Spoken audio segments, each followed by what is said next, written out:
Yalada. Yundu Warajawa Ethan. Niegu Dylan. Niegu Buruwal Bama. Niegu Bubu Yalanji Bubu. For Douglas Ngu Galgajaga. Hello, welcome. This is Ethan, and I am Dylan. I am an Indigenous person of the Brewery clan of the Gugu Yalanji people. The Gugu Yalanji people come from a land far, far away in far north Queensland. And it stretches from Port Douglas all the way up to the Black Mountains, just south of Cooktown. And immediately following Ethan's speech, I will give a performance on the didgeridoo, which where I'm from we call the yee.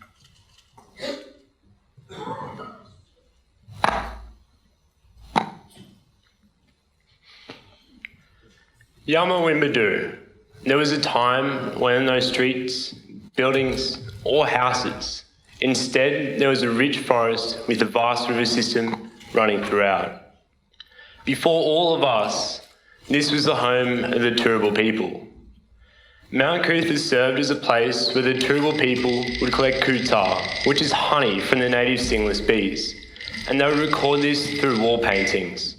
Waterworks Road in Ashgrove led to this place where honey would be collected. Where the Regatta Hotel is today, this used to be an old ceremonial ring where Indigenous Australians would gather. Old Northern Road in Everton Park was a pathway which led to the Triennial Bunya Feast in Waka Waka country. Musgrave Park in South Brisbane was another ceremonial ring where Indigenous Australians would perform the dance Garrigindiyambi, used to either welcome or say goodbye. Spring Hill, the place where we're all located today, was named after a spring which is on top of a hill, and this was later Brisbane's first fresh water supply. This thriving place is now what we call the City of Brisbane.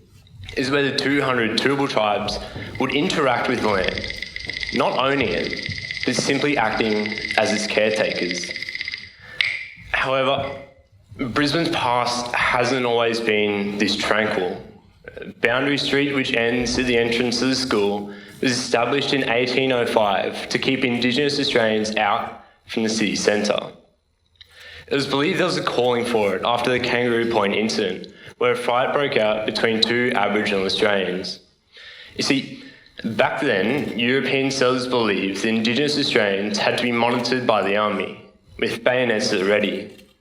So troopers would stalk the perimeter, cracking stock whips to warn anyone off. And if they were found inside this perimeter after 4 p.m, or on Sundays, they'd face severe punishment, or even death. While the barbed wire fences do not remain, the boundary streets and roads in West End, Spring Hill, Barton, Thornlands, Rockley, Indooroopilly, and Camp Hill still remain as a visible scar from 70 years ago.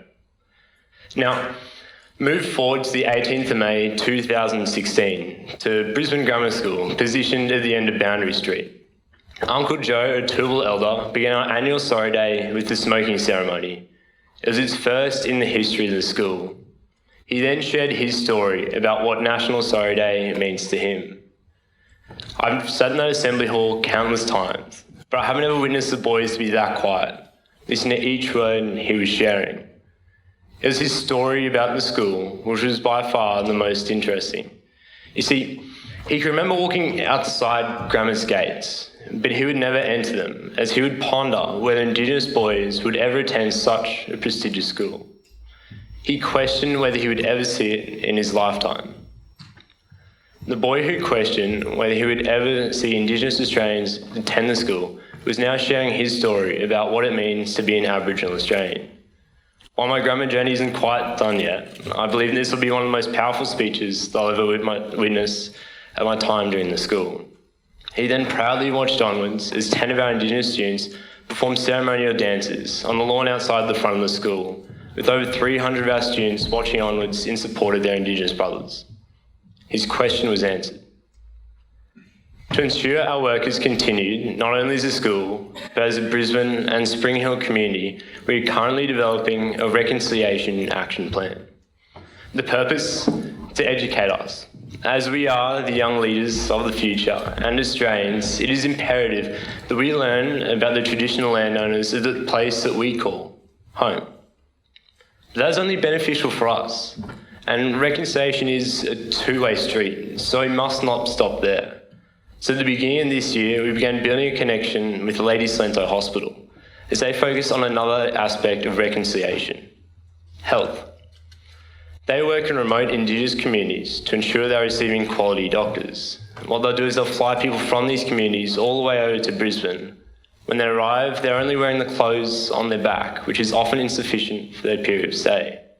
This initiative is one we wanted to support.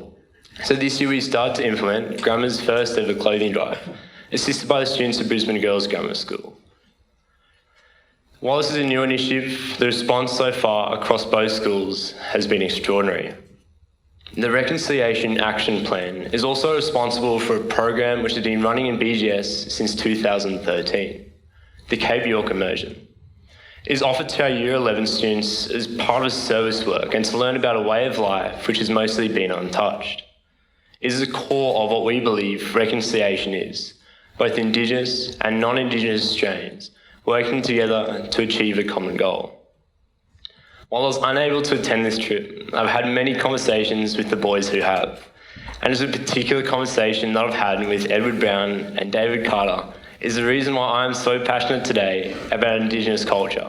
I'm so grateful for both boys allowing me to share their story with you today. It was upon their arrival in the community of Bunna when they were informed by one of the elders that their dinner for that night had already been caught. So later on, they were led to a nearby stream where they saw a wallaby hung up by its ankles, with the clear spear wound visible in its chest.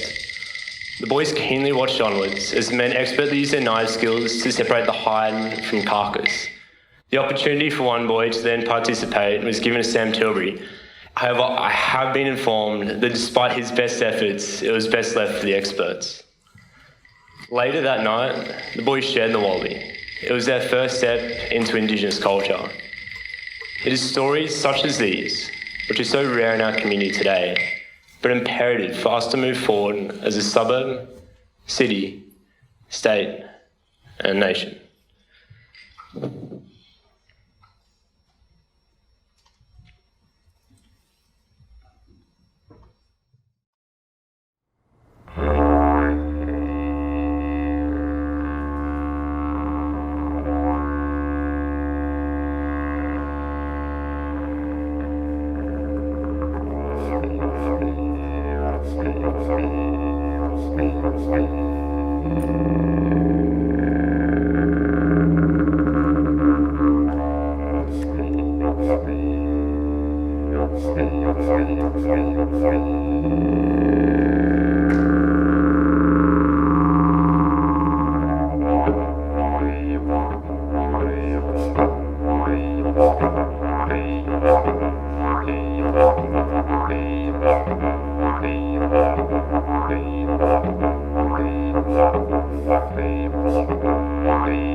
We